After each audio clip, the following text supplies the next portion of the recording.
Installing a new processor is one of the most important things that you can do on your PC. It's the brain of the computer after all. So if you have a brand new AMD Ryzen processor that you're ready to install, we have a couple tips and tricks for you to safely and securely install or replace your AMD Ryzen CPU.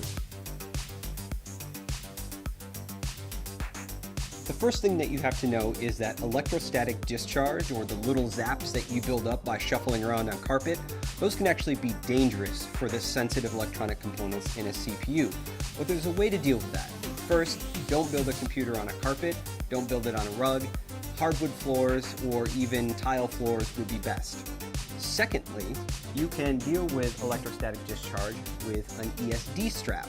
On one end, there's a wristband that you simply put on your wrist. And on the other end, there is sometimes a plug, like ours, which goes into a technical bench that is grounded, or there's a clip. The type that you might buy from the store is probably going to have a clip. To use that, you would simply turn the power supply off on your computer and then attach the clip to the power supply. Any bare metal on the power supply will do. That means when the static that builds up in your body doesn't go into the CPU, instead it goes through our handy wrist strap, through the power supply, and back into the wall outlet. That is a great way to keep your CPU safe. The next thing that you'll want to do is install the processor. Now that you're grounded with your wrist strap, you'll be able to take the AMD Ryzen CPU out of its bubble packaging. And when you do that, take note. In the lower left-hand corner, there is a golden triangle. That golden triangle lines up with a triangle that's also on our processor socket. So you'll want to turn the CPU to match the two triangles up.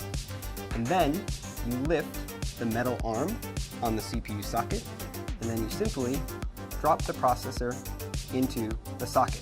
My CPU dropped in effortlessly. It should feel really easy to install this CPU. If it's not easy, then the CPU is either installed in the wrong orientation or you've not yet raised the metal retention arm on the socket.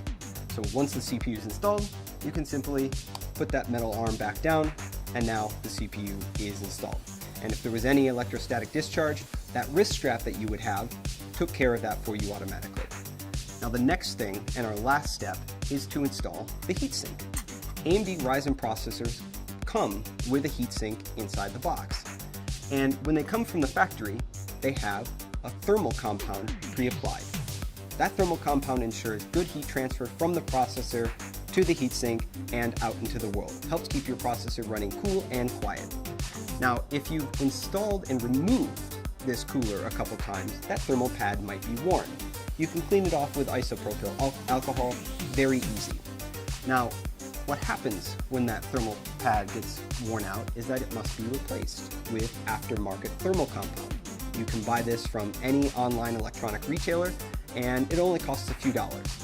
This thermal compound is really easy to apply, comes in a plungered syringe more often than not, and there are a few ways to put it on the processor. Many people advise a large dot the size of a pea or 2 peas in the center of the CPU, and then when you put the heatsink on, it will spread out evenly across the processor. Other people recommend drawing an X shape across the CPU with thin beads of the thermal compound. And again, when you apply the cooler, the pressure of the cooler on the CPU will evenly spread out that thermal compound. It's important that you don't have too much compound, which can hurt your temperatures, or too little compound, which can also hurt your temperatures. You just want a nice, paper-thin, even application of the thermal compound on your CPU, just about what it looks like on the bottom of the heatsink from the factory.